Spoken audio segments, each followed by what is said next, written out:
The year is 1916. The Atlantic Ocean has become a graveyard. The Great War, the war to end all wars, has descended into a mechanized slaughter that defies human comprehension.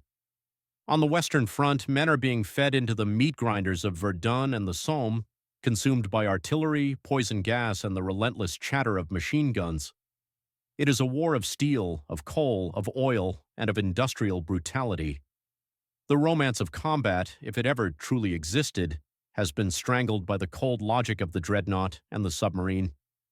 In the North Sea, the great battle fleets of Britain and Germany, the Grand Fleet and the High Seas Fleet, glare at each other across a gray, stormy expanse, locked in a stalemate of iron titans.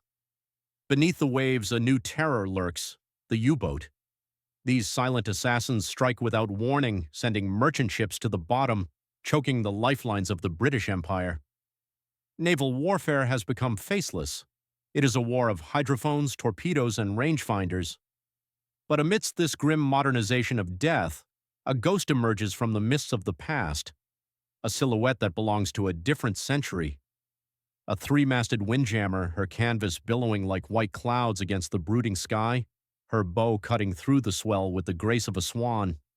She looks like a relic, a harmless merchant trader plying the dying trade winds of a bygone era.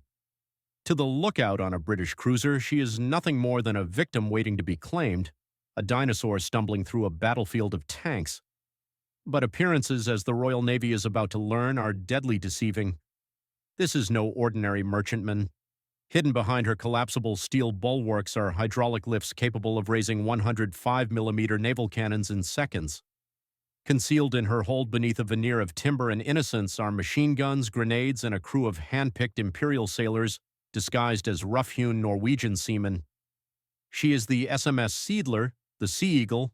She is the last sailing ship ever commissioned for war, and her captain is a man who seems to have stepped not from the Naval Academy at Kiel, but from the pages of a Dumas novel. He is a giant of a man, possessed of Herculean strength, capable of tearing telephone directories in half with his bare hands. He is an aristocrat who ran away to sea, a refined count who can brawl like a stevedore, a mesmerizing storyteller who will charm his enemies as effectively as he defeats them. His name is Count Felix von Luckner. The world will come to know him as the Sea Devil. Over the next year, this man and his ghost ship will embark on one of the most audacious voyages in naval history. They will shatter the British blockade. They will terrorize the shipping lanes from the Atlantic to the Pacific. They will sink 14 Allied ships, destroying nearly 64,000 tons of shipping. Yet, in an age of unrestricted submarine warfare and mass casualties, Luckner will wage a private war of chivalry. He will kill the ships, but he will save the men. In a cruise that spans tens of thousands of miles and creates a legend that will survive long after the guns fall silent, only a single life will be lost, and that by tragic accident. Tonight, we unravel the myth of the Emperor's pirate. We will follow him from the stifling drawing rooms of Prussian nobility to the freezing decks of a Russian windjammer, from the champagne raids of the Atlantic to a desperate open-boat voyage across the Pacific that rivals the saga of Captain Bligh. We will examine the daring prison break that humiliated a nation and the controversial shipwreck that ended his career. Was he truly the gentleman pirate, the last knight of the sea? Or was he a master manipulator, a con artist who crafted his own legend as carefully as he disguised his ship? The wind is rising, the blockade is waiting, and the Seeadler is casting off. To understand the Seeadler, we must first excise the man who commanded her. Felix Nikolaus Alexander Georg Graf von Luckner was born on June 9, 1881, in Dresden, the capital of the Kingdom of Saxony. He did not enter the world with a love for the sea, he entered it with a burden of expectation. The Luckners were not sailors, they were cavalrymen. They were ancient Prussian nobility, a family whose bloodline was written in the dust of European battlefields. His great-grandfather, Nicolas Luckner, had been a Marshal of France, a commander of such renown that his name is inscribed on the Arc de Triomphe in Paris, and the Marseillaise was originally dedicated to him. For young Felix, this heritage was a cage. His father, Count Heinrich von Luckner, was the archetype of the Prussian aristocrat, stern, rigid, and unyielding. He had one vision for his son: a military academy, a commission in a prestigious Ulan regiment, and a life of service to the Kaiser on horseback. But nature had played a trick on Count Heinrich. His son was not a disciplined soldier in waiting. He was a wild spirit, a dreamer who looked at the rigid uniforms of the cavalry and saw a straitjacket. Felix was a disaster in the classroom. He hated the rote learning, the discipline, the stifling atmosphere of the German gymnasium system. He failed his exams repeatedly. He fought with his teachers. He was the despair of his family. At home, the atmosphere was toxic. His father's disappointment hung over the household like a shroud. The stories of his ancestors, intended to inspire him, only drove him further away. Felix didn't want to march, he wanted to roam. He was captivated by the adventure novels of the time, by tales of the Wild West and the high seas. The breaking point came in 1894. Felix was 13 years old. After yet another academic failure and a furious confrontation with his father, the boy made a decision that would sever his ties to his old life forever. He would not be a cavalry officer, he would be a sailor. In the dead of night, stealing his father's raincoat to protect against the chill and borrowing enough money from his brother to buy a train ticket, the 13-year-old Count fled Dresden. He headed for Hamburg, the great port city that was Germany's gateway to the world. Hamburg in the 1890s was a chaotic, dangerous, and thrilling place. The docks were a forest of masts and funnels smelling of tar, spices, coal smoke, and the sea. For a sheltered aristocratic boy, it should have been terrifying. For Felix, it was liberation, but he was not naive enough to use his own name. He knew his father would have the police searching for Count Felix von Luckner. So he buried the Count. He adopted his mother's maiden name, Lüdecke, and the first name, Philax. He became Philax Lüdecke, a common boy looking for work.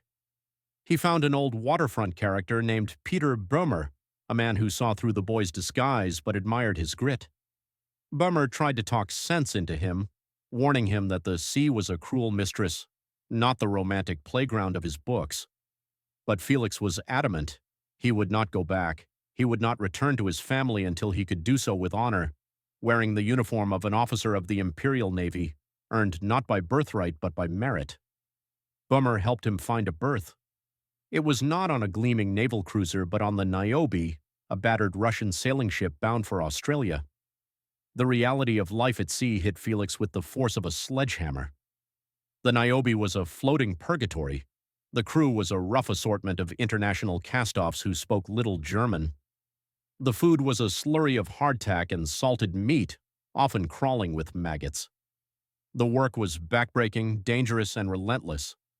The young Count, who had grown up with servants and silver spoons, was now the lowest form of life on the ocean, a cabin boy.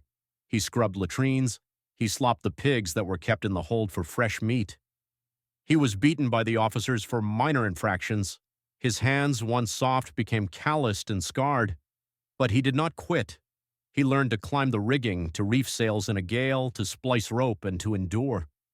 It was on this voyage in the desolate expanse of the Southern Ocean that the first great legend of the Luckner mythos was born, a story so fantastic that it strains credulity, yet became the cornerstone of his reputation as a man charmed by fate.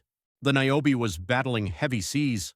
The deck was awash with freezing green water. Felix, working either aloft or near the rail, lost his footing. In an instant, he was swept overboard into the icy cauldron of the ocean. A man overboard in a storm on a windjammer is usually a dead man. The ship cannot stop quickly. The water is freezing. The waves are mountainous. The captain of the Niobe, fearing for the safety of his ship, initially refused to risk his crew by lowering a boat. Felix watched the lights of his ship receding into the gloom. He was alone in the vastness of the Pacific. As the cold began to numb his limbs, he saw shapes circling above him. Albatrosses. Huge, silent sentinels of the southern seas with wingspans of over 10 feet. In his memoirs, Luckner claims that these birds began to dive at him, pecking at his head and hands. In a desperate struggle for survival, he reached out and grabbed the leg of one of the attacking birds. What happened next is the stuff of legend. Luckner claimed that the massive bird, struggling to free itself, flapped its wings frantically, providing him with just enough buoyancy to keep his head above the waves. More importantly, the commotion of the birds, a swirling cloud of white wings against the dark water, acted as a beacon.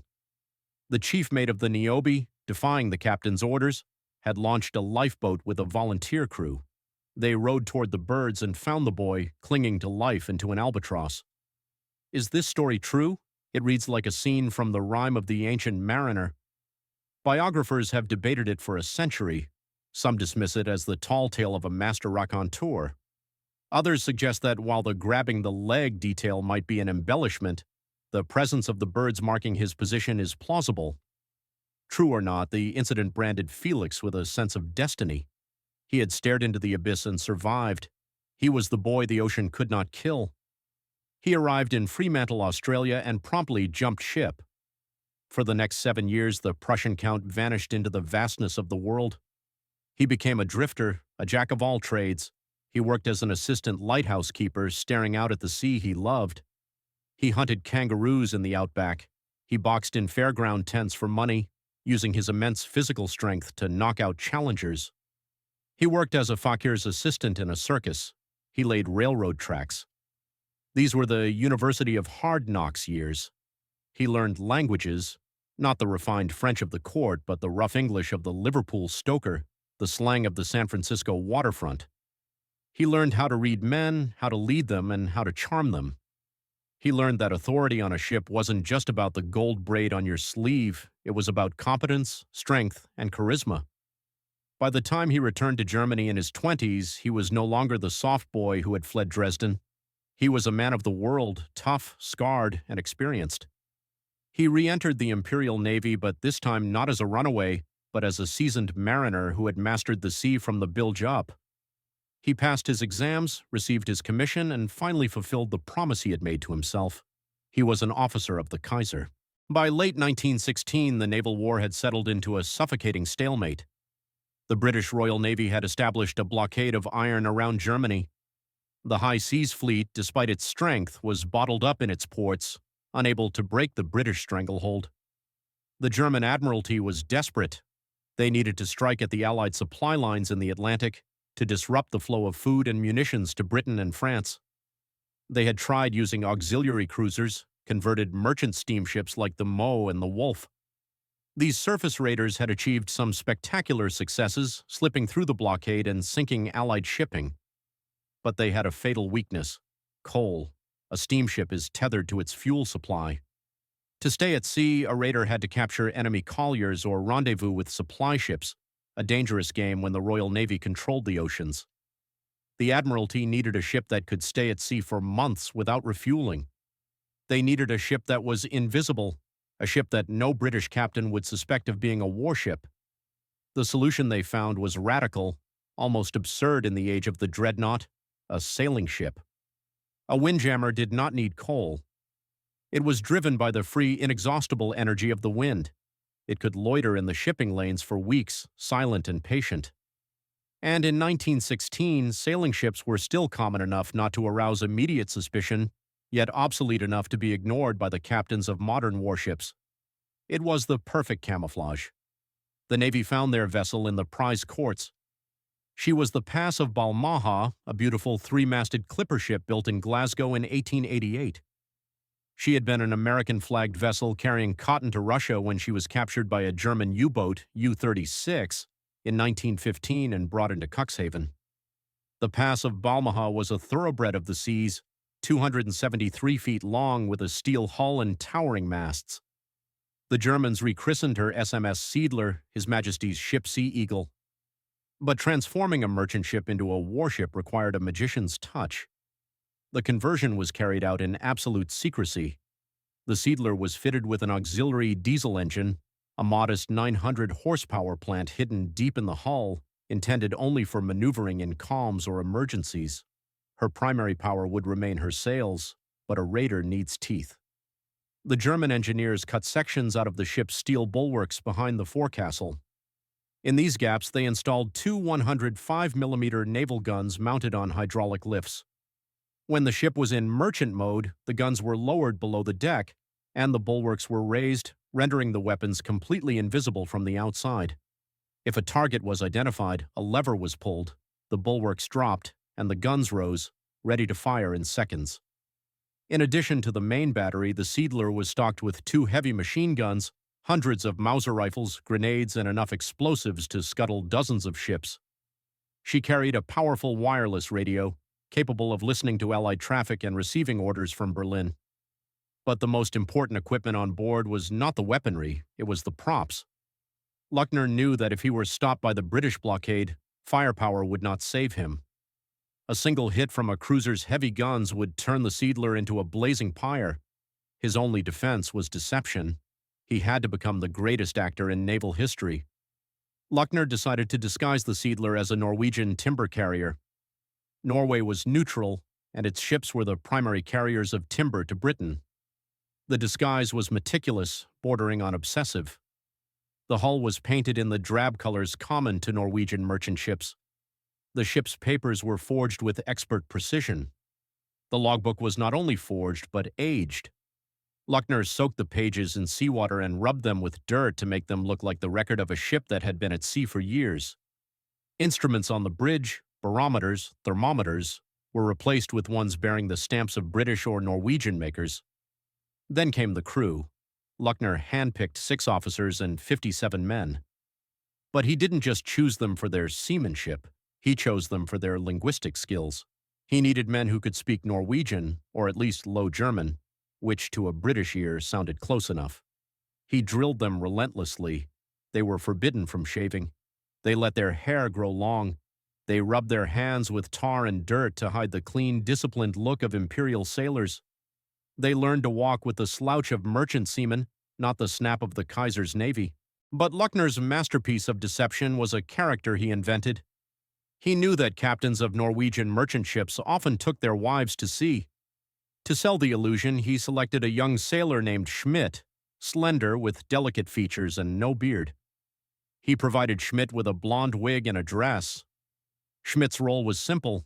If the ship was boarded, he was to sit in the saloon, looking pale and miserable, pretending to be the captain's wife, suffering from a toothache or seasickness. This would discourage British officers from lingering in the captain's quarters or asking too many questions. They named their fake ship the Irma. Some accounts say Hero or Melita. Luckner prepared multiple identities. Every detail was rehearsed. The saloon was decorated with pictures of the King and Queen of Norway. A gramophone was stocked with Norwegian folk songs. On December 21, 1916, the preparations were complete.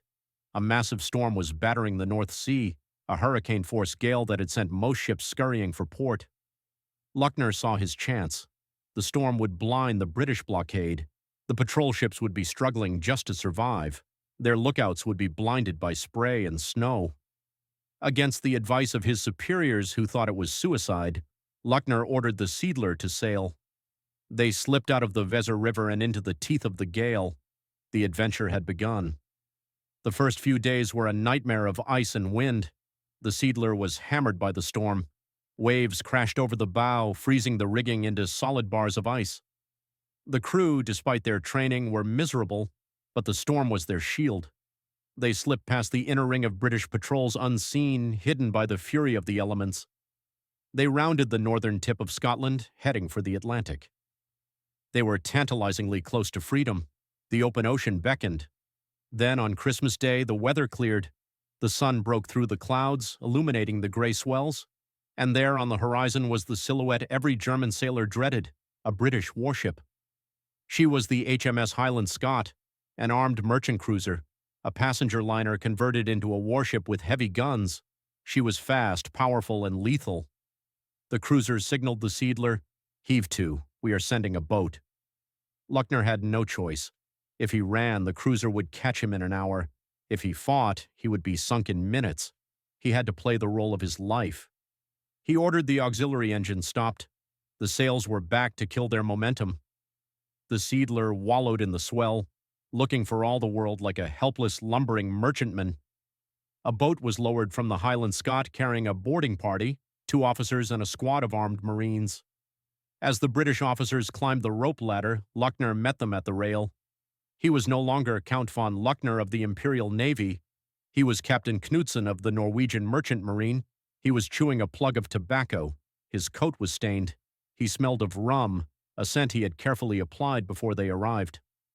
"Merry Christmas," he bellowed in broken slang-heavy English. "Come aboard, come aboard." The British officers were suspicious but found nothing overtly wrong. The ship smelled of timber and unwashed men, exactly as it should.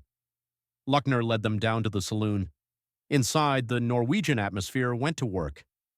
The picture of King Haakon VII beamed down from the bulkhead, and there in the corner sat the captain's wife, the sailor Schmidt in his wig, huddled with a handkerchief to his face, looking suitably miserable.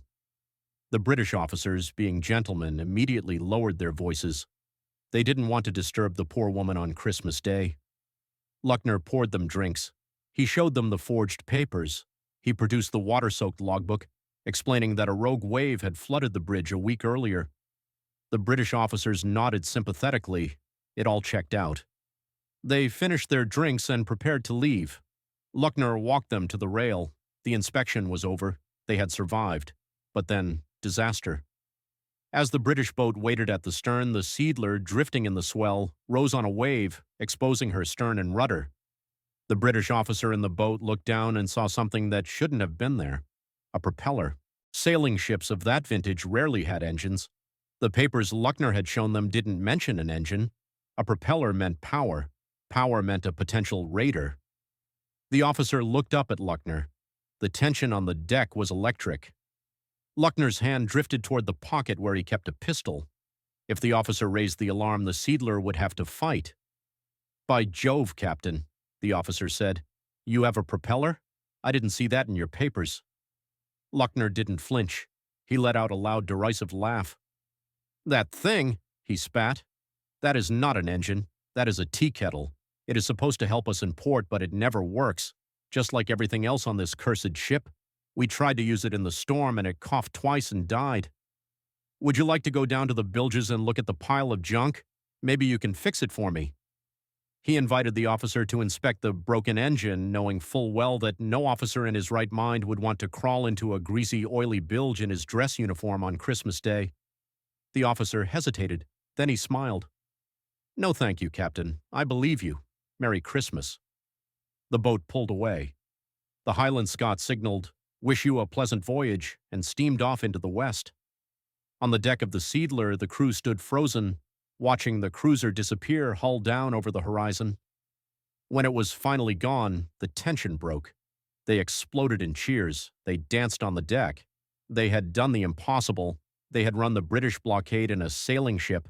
The Phantom was loose in the Atlantic. By January 1917, the Seeadler was deep in the Atlantic shipping lanes, hunting the trade routes that fed the Allied war machine. Now the mask could drop, but Felix von Luckner did not want a massacre. He was repulsed by the idea of killing merchant sailors. He wanted tonnage, not corpses. He developed a specific repeatable tactic for capturing ships, a method that was part warfare, part theater. On January 9, 1917, they spotted their first victim, the Gladys Royal, a British steamship carrying coal to Argentina. The Seeadler approached her prey, still flying the Norwegian flag. To a steamer captain, a sailing ship was a curiosity, not a threat. Luckner would close the distance, maneuvering to get within point-blank range. Sometimes he would signal asking for a chronometer check, a common request in the days before radio time signals, where ships would compare their timepieces to calculate longitude. This innocent query would bring the unsuspecting victim even closer. Once the range was mere hundreds of yards, the trap was sprung. "Down with the Norwegian flag, up with the battle ensign," Luckner would roar. The false section of the rail dropped with a clang. The 105mm gun rose from the deck like a serpent. The German Imperial war flag, the Reichskriegsflagge, snapped up the mast. A warning shot screamed across the bow of the Gladys Royal. The British captain was stunned. One moment he was looking at a harmless timber carrier, the next he was staring down the barrel of a naval cannon. He stopped his engines. Luckner's boarding party, armed with cutlasses and Mauser pistols, rode over. They secured the ship, seized the papers, and then, crucially, ordered the crew to pack their bags. This is where the legend of the gentleman pirate truly begins. In the brutal logic of World War I, crews of sunken ships were often left in lifeboats, miles from land, exposed to the elements. Luckner refused to do this. He brought every single prisoner, captain, crew, and passenger aboard the Seeadler. He had specially refitted the Seeadler's hold with 400 bunks. He designated cabins for the captured captains. Once the prisoners were safe aboard, the captured ship was looted for supplies, coal, food, cognac, tobacco, and then scuttled. Seacocks were opened, or explosive charges were placed in the bilges. The Seeadler would sail away, leaving only bubbles and debris. The list of victims grew steadily. The Lundy Island, a British steamer carrying sugar. She refused to stop initially, forcing Luckner to fire warning shots. When she finally hove to, Luckner took the crew aboard and watched as the sugar-laden ship burned, the caramelizing cargo turning the flames a vivid, eerie color, the Charles Gounod, a French bark, the Perse, a Canadian schooner, the Antonine and the Buenos Aires. But one capture was deeply personal for Luckner, the Pinmore. The Pinmore was a British bark. As the Seeadler approached her, Luckner peered through his binoculars and felt a jolt of recognition. In his wild youth, during his runaway years, he had served as a sailor on the Pinmore. He knew every inch of her deck. He knew the smell of her forecastle. When he captured her, he walked her decks in a daze of nostalgia. He went to the brass rail he had polished as a boy. He carved his name into the wheel, just as he had dreamed of doing years ago. It was a surreal moment, the Kaiser's raider captain haunting the scene of his own youth. He sank her with a heavy heart, saluting the ship that had helped make him a sailor. Not every capture was easy. The British steamer Horngarth was a tough target. She was armed with a deck gun of her own and had a radio. When the Seeadler approached, the Horngarth prepared to fight. Luckner used his smoke generator trick. He lit a chemical fire on the deck of the Seeadler, sending thick black smoke billowing into the sky. It looked like a ship in distress. The Horngarth, bound by the code of the sea, turned to help the burning Norwegian vessel. As soon as she was close, the fire was extinguished. The German flag went up. Luckner fired a shot to disable the Horngarth's radio room. Tragically, this shot had unintended consequences. The shell hit the radio shack, but it also ruptured a high-pressure steam pipe. A British sailor, Douglas Page, was scalded by the escaping steam. He died of his injuries. It was the only death caused by the Seeadler during her entire cruise. Luckner was reportedly devastated. He held a full military funeral for the British sailor. The German crew stood at attention alongside the British prisoners on the deck of the Seeadler. Luckner read the service himself. It was a moment of shared humanity in a war that had largely forgotten it. By March 1917, the Seeadler was no longer just a warship. She was a floating international hotel. Luckner had nearly 300 prisoners on board, British, French, Canadian, Italian. Yet there was no mutiny. There was no violence. Life aboard the Seeadler became surreal. The prisoners were given the run of the deck during the day. They were fed the same rations as the German crew. Luckner, the consummate host, held what he called the Captain's Club dinners in the saloon. Imagine the scene. The German count at the head of the table, flanked by the captains of the ships he had just sunk. They are drinking captured French wine, smoking captured Havana cigars, and discussing navigation, politics, and the war. Luckner charmed them. He listened to their stories. He treated them as equals, as fellow members of the Brotherhood of the Sea. One prisoner wrote, "He was a true sport and treated us all fair and square. We were allowed the run of the ship and the free use of the stores." To keep morale high, Luckner organized shark fishing competitions. He let the prisoners form a band with instruments looted from the captured ships. He played a gramophone record of "It's a Long Way to Tipperary" over and over because he knew it comforted the British sailors. Why did he do this? Was it just chivalry? Partly. Luckner was a man of the 19th century, holding on to a code of honor that was rapidly vanishing. But it was also cold calculation. He had 64 crew members and 300 prisoners. If the prisoners rioted, the Seeadler was lost. By treating them as guests of the Kaiser, by feeding them well and respecting their officers, he neutralized them more effectively than shackles ever could. He weaponized chivalry. But the party couldn't last forever. The Seeadler was getting crowded. Supplies were running low. Luckner needed to offload his guests before they ate him out of house and home. On March 21, 1917, he captured the French bark Cambronne. She was slow and old. Instead of sinking her, he made her his prison transport. He transferred the 263 prisoners to the Cambronne, but he couldn't just let them go. They would sail to the nearest port and alert the Royal Navy to his position. So he crippled the Cambronne. He had his crew saw off the topmast, destroying her speed. He threw her spare sails overboard. Then, in a final gesture of astonishing fairness, he paid each prisoner their wages for the time they had been on the Seeadler, taking the money from the cash boxes of the ships he had sunk. As the Cambronne limped away toward Rio de Janeiro, a strange sound drifted across the water. The prisoners were cheering. They were cheering the German raider that had captured them. "Good luck, Count!" they shouted. It was the high point of the cruise. The Sea Devil had conquered the Atlantic. Now he would vanish. Luckner knew his time in the Atlantic was up. The Cambronne would reach Rio in a few days. The secret was out. The Royal Navy would converge on his last known position. He had to run. He set a course for the most treacherous stretch of water on Earth, Cape Horn. He would cross into the Pacific. The passage was brutal. The Seeadler was battered by the furious storms of the Southern Ocean, but the old clipper ship was built for this. She surged around the Horn and into the vast open expanse of the Pacific in April 1917. But the world had changed while they were at sea. On April 6, 1917, the United States declared war on Germany. Luckner learned this from a captured radio signal or a newspaper found on a prize.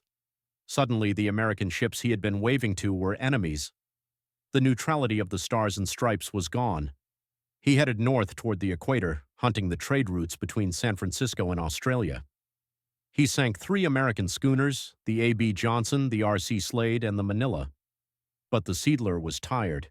She had been at sea for 6 months continuously.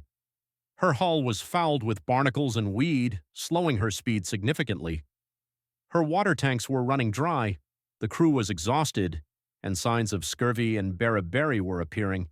They needed land. They needed fresh water. They needed a hideout. Luckner pored over his charts. He needed an uninhabited island, far from the shipping lanes where he could careen the ship, haul her onto a beach to scrape the hull, and rest his men. He chose Mopelia, Maupiha, a tiny coral atoll in the Society Islands, about 450 kilometers west of Tahiti. It was a dot in the ocean, a ring of coral surrounding a turquoise lagoon. It looked like paradise. On July 31, 1917, the Seeadler arrived at Mopelia, but there was a problem. The entrance to the lagoon, the pass, was too narrow and shallow for the deep-draft windjammer. Luckner could not enter the safety of the lagoon. He made a fateful decision. He anchored the ship outside the reef on the leeward side. It was a dangerous position. If the wind shifted, the ship would be blown onto the sharp coral. But Luckner gambled that the trade winds would hold steady. For a few days, it was idyllic. The Germans and their new American prisoners went ashore. They set up a camp they called Seeadler Dorf, Sea Eagle Village. They fished in the lagoon, hunted turtles, and swam. The war seemed a million miles away, but the ocean is a treacherous mistress. On August 2, 1917, the luck of the Sea Devil finally ran out. What happened next is one of the most controversial moments in the Luckner story. According to Luckner's memoirs and the story he told for the rest of his life, disaster came in the form of a biblical catastrophe. He claimed that on the morning of August 2nd, the sea suddenly withdrew from the reef. A white wall of water, a massive tsunami caused by a distant underwater earthquake, rose up out of the calm ocean. He claimed the wave lifted the 1,500-ton ship like a toy and threw her bodily onto the reef, smashing her keel and breaking her back. It was an act of God, he said, unstoppable, unavoidable. But the American prisoners told a very different story. They claimed there was no tsunami. They said the morning was calm. They alleged that the German officers, including Luckner, were picnicking on the beach. They claimed the ship's engine had been dismantled for repairs. They said the officer left in charge on the bridge was distracted or incompetent. According to the prisoners, the wind simply shifted. The current caught the ship. She began to drift toward the reef. By the time the alarm was raised, the engine wouldn't start, or had too little power to fight the drift. The Seeadler drifted helplessly onto the coral, crunching onto the reef in slow motion. Modern oceanographic analysis supports the prisoners. There are no seismic records of a tsunami in that region on that date. The tsunami was almost certainly a face-saving invention by Luckner to explain a catastrophic error of seamanship, anchoring on a leeward reef with a disabled engine. Whatever the cause, the result was the same. The Seeadler was finished. Her hull was pierced. Water flooded the hold. She settled onto the coral, a broken wreck. The crew and prisoners worked frantically to salvage what they could. They stripped the ship of provisions, guns, the 2 lifeboats, the radio, and the canvas sails. They were now castaways on a desert island, 64 Germans and 46 American prisoners. The raiding cruise of the Seeadler was over, but the adventure of Felix von Luckner was just entering its most desperate phase. Mopelia was beautiful, but it was a prison. The supplies salvaged from the wreck would not last forever. Nobody knew they were there. Luckner decided he wouldn't wait for rescue. He would go and find a new ship. He conceived a plan of breathtaking audacity. He would take one of the Seeadler's 10-meter open lifeboats, sail it to the Cook Islands or Fiji, capture a sailing vessel, preferably a schooner, sail it back to Mopelia, pick up his crew, and resume raiding. It was a plan of lunacy. It meant sailing 2,000 miles in an open boat across the Pacific.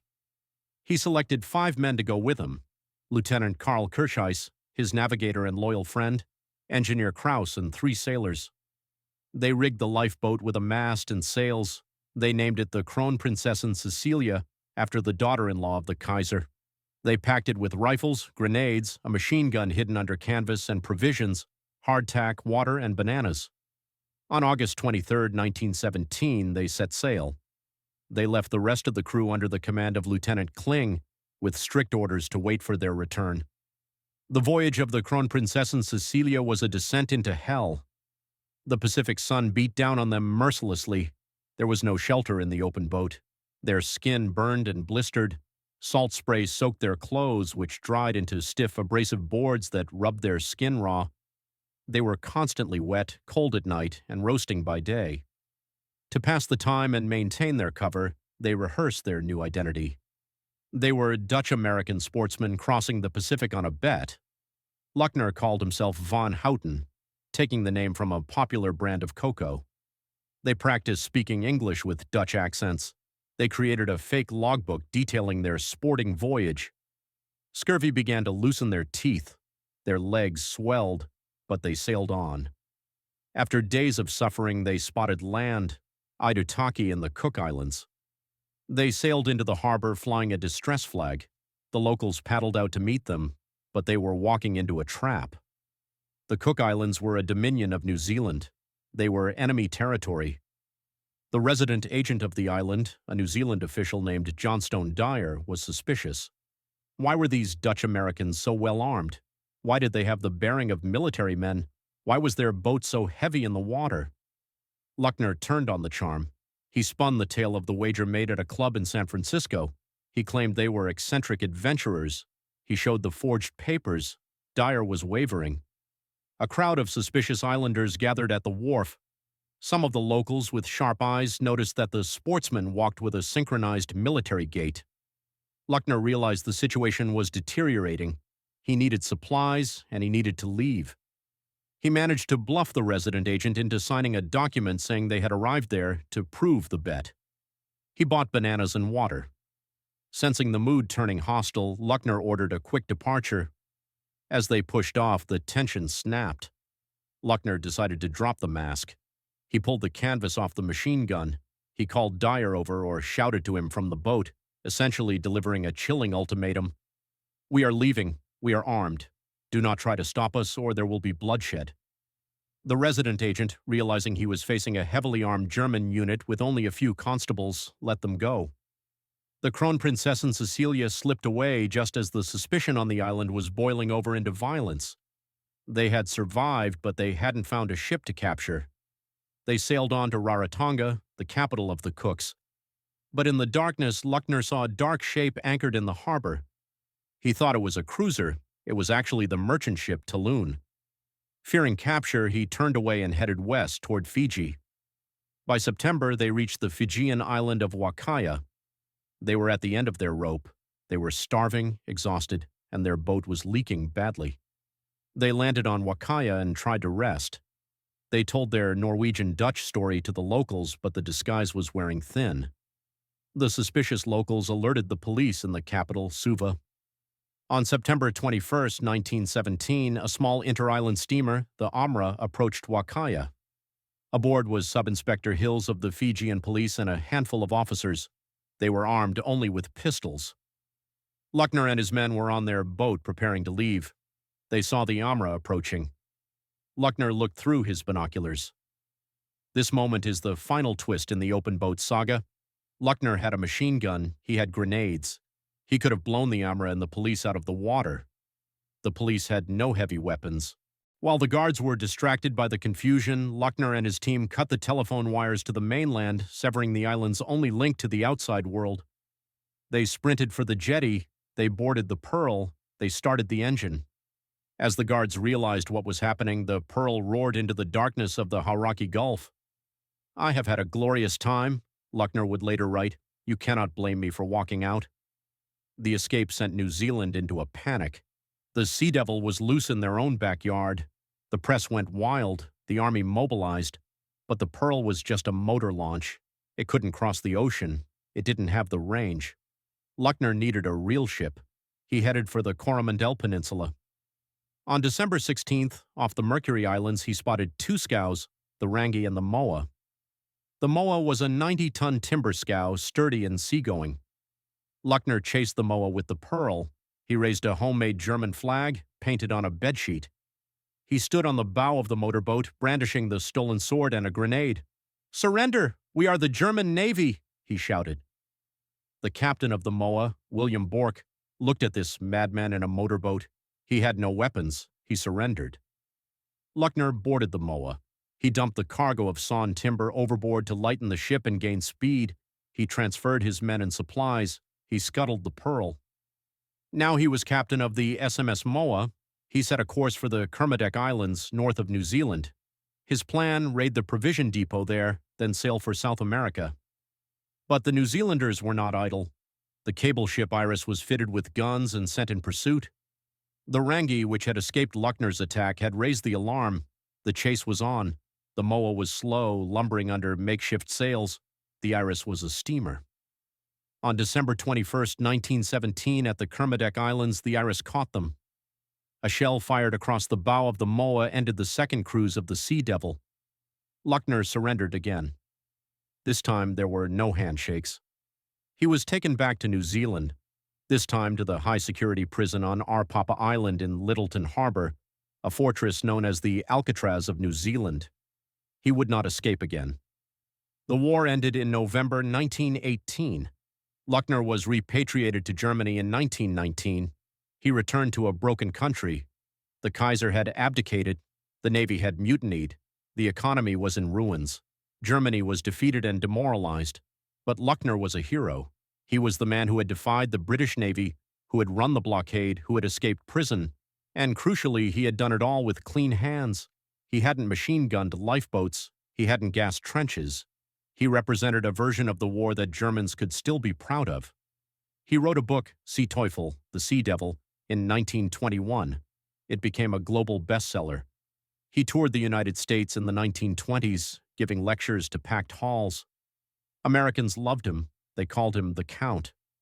Henry Ford gave him a car. San Francisco made him an honorary citizen. He told his stories, the albatross, the tsunami, the champagne raids. He bent coins with his fingers and tore phone books in half as party tricks. He became a symbol of the good German, a bridge between former enemies. But history is complex. In the 1930s, the Nazis rose to power. Luckner, ever the patriot, was used by the regime for propaganda, though he was never a party member. He was sent on a goodwill tour in his yacht Sea Teufel to Australia and New Zealand in 1938. But this time, the reception was colder. People suspected he was spying. The gentleman pirate was now seen as a potential agent of Hitler. Yet when war came again in 1939, Luckner did not serve. He was too old and perhaps too independent for the Nazis. There is a story that in 1945, as the American army approached his hometown of Halle, Luckner negotiated the city's surrender, saving it from destruction by convincing the American commander not to bomb.